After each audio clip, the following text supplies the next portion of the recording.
पांचों व्रतों की पांच पांच भावनाएं बतलाई गई हैं।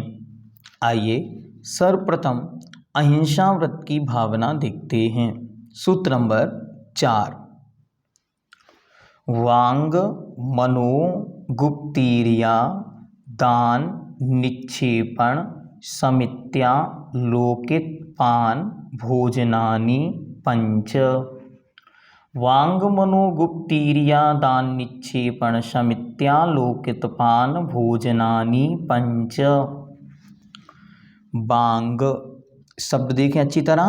वांग गुप्ती, मनो गुप्ती, फिर उसके पश्चात ईर्या समिति, आदान निक्षेपण समिति, और उसके पश्चात आलोकित पान भोजनानि पंच अर्थात पांच।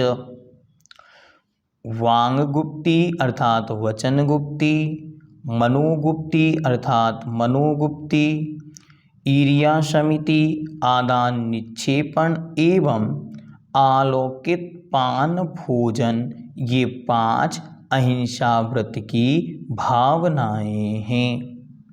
ये पांच भावनाएं हैं, इसीलिए आचार्य भगवंत ने प्रत्येक भावना के अंत में पंच शब्द का प्रयोग किया है, क्योंकि ऊपर उन्होंने कह दिया कि भावना पंच पंच अर्थात पांचों व्रतों की पांच पांच भावनाएं हैं।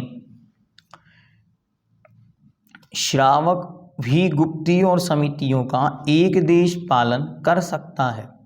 यद्यपि ये मुनिराजों के उत्कृष्टता से पालन होती है, लेकिन श्रावक भी अपनी पात्रता और योग्यता के अनुसार इनका पालन करता है।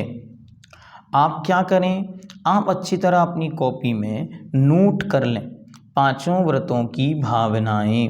पहला अहिंसा, उसकी पांच भावनाएं क्रम से वचन गुप्ती, मनोगुप्ती, ईर्या समिति, आदान निक्षेपण समिति, आलोकित पान भोजन।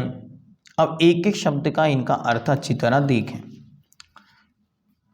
वचन गुप्ती, गुप्ती शब्द का अर्थ होता है बस में करना, गोपन करना, गोपनम इति गुप्ती। तो वचन गुप्ती अपने वचनों को वश में करना, अपने वचनों को वश में करना। दूसरा मनोगुप्ती, मन को राग द्वेष से हटाकर अपने वश में करना। राग अर्थात अच्छे लगने वाले और द्वेष अर्थात बुरे लगने वाले, इन दोनों प्रकार के विचारों से मन को बाहर निकालकर स्थिरता पर प्राप्त कराना, इसका नाम है मनोगुप्ती। मानसिक स्थिरता, मन को स्थिर करना। इसके बाद आया ईर्या समिति। समिति शब्द का अर्थ है सम्यक रूप से आचरण करना, समीचीन रूप से उठना, बैठना, चलना, फिरना, उठना, रखना आदि जो कार्य हैं उनमें प्रमाद रहित और समीचीन प्रवृत्ति का नाम समिति है।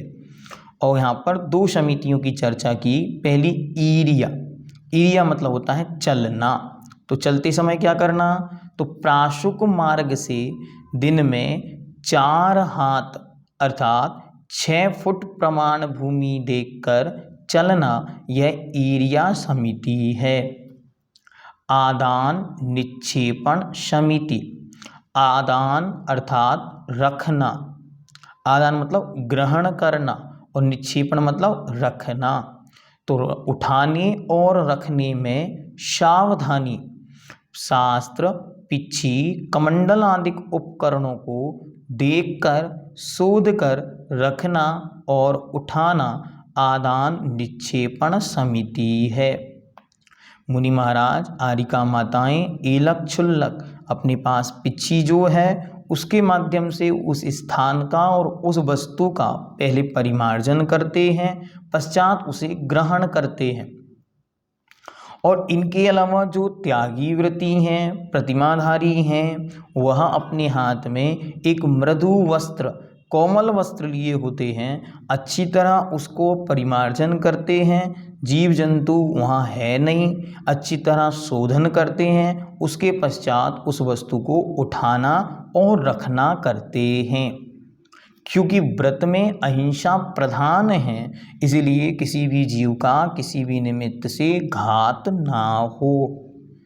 और अंतिम कहते हैं आलोकित पान भोजन। आलोकित अर्थात सूर्य का प्रकाश, उजाला। कौन सा उजाला? लाइट वाला उजाला नहीं, सूर्य का प्रकाश ही यहाँ आलोक माना गया है। तो उसमें पान भोजन अर्थात पानी पीना या भोजन करना। तो सूर्य के प्रकाश में ही भोजन करना, यह आलोकित पान भोजन है। इसके बिना नहीं, इसके बिना अहिंसा व्रत पल नहीं सकता। अब कोई कह सकता है कि उन्होंने अच्छी तरह पूर्व में ही जब हम श्रावक बने तब ही हमको रात्रि भोजन त्याग करा दिया गया, फिर यहाँ पर उसका क्या औचित्य है? तो कहते हैं जो पाप भीरु श्रावक है, सूर्य के प्रकाश में ही भोजन बनाएगा और उसमें ही सेवन करेगा। जो अंधेरे में या बिजली के प्रकाश में रात्रि के समय भोजन पान करते हैं या सेवन भी करते हैं, उनके द्रव्य भाव दोनों प्रकार का पाप लगता है। अतः अलौकित पान भोजन को अहिंसा व्रत की रक्षार्थ द्रव्य भाव दोनों प्रकार की हिंसा से बचने के लिए भावना में सम्मिलित किया है। जैसे जैसे व्रतों में स्थिरता आती है वैसे वैसे उनकी दृढ़ता और बढ़ती चली जाती। जहाँ उजाला नहीं है उन स्थानों पर वे भोजन नहीं करते। इसलिए जब भी हम भोजन तैयार कर रहे हैं तो ये विवेक और विचार होना चाहिए कि उस स्थान में पर्याप्त सूर्य का प्रकाश हो।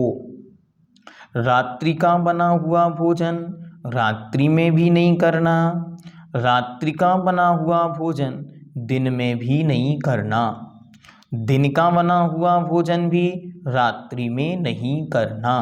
अर्थात पूर्ण रूप से रात्रि में बने हुए द्रव्य का त्याग कर कर और आगे बढ़ना।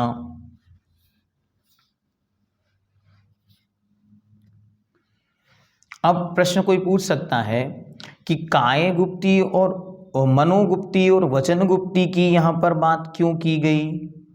हिंसा तो काय से भी संभव है, तो आचार्य भगवंत ने मनोगुप्ती और वचन गुप्ती विशेष रूप से यहाँ दे दी और काय से होने वाली प्रवृत्ति को रोकने के लिए ही उन्होंने समितियों की चर्चा की। ईर्ष्या आदान निक्षेपण जो समितियाँ हैं ये मुख्य रूप से काय गुप्ती के अंतर ही समाहित हो गई हैं। हिंसा मात्र काय से ही नहीं होती, मन और वचन की दुष्प्रवृत्ति अहिंसा व्रत की बाधक है। चुगली करना, अशुभ वचन बोलना, कठोर मर्म भेदी वचनों के घाव कभी नहीं भरते, अतः इनसे महान हिंसा होती है। वचन गुप्ती वाला वाचनिक हिंसा को रोक लेता है, अतः वचन गुप्ती को अहिंसा व्रत की भावना में लिया गया है। इसी प्रकार संसारी जीव शारीरिक पीड़ा से उतना पीड़ित नहीं होता जितना मानसिक पीड़ा से। पर जीवों का हानि लाभ उनके कर्माधीन है, उस पर विश्वास ना करके जीव व्यर्थ ही अच्छे बुरे विचारों का ताना बाना बुनता रहता है। हार जीत, अच्छा बुरा, लाभ अलाभ, राग द्वेष, इसमें निरंतर चिंतन चलते रहने से उसकी हिंसक प्रवृत्ति बनी रहती है। और भगवान अमृतचंद्र देव पुरुषासिद्धि उपाय में कहते हैं कि भाव हिंसा ही संपूर्ण हिंसाओं में प्रधान है। जहाँ जहाँ राग है वहाँ वहाँ हिंसा है। भाव हिंसा का स्वामी बनता है, अतः भाव हिंसा से बचने के लिए मनोगुप्ती को अहिंसा व्रत की भावना में गर्भित किया गया है। इस प्रकार ये पांचों वचनगुप्ती, मनोगुप्ती, ईर्ष्या समिति, आदान निक्षेपण समिति और अलौकिक भोजन पान, इनके माध्यम से वह जीव अपने अंतरंग में अहिंसा व्रत को दृढ़ करता हुआ अहिंसा के व्रत को मजबूत बनाता है।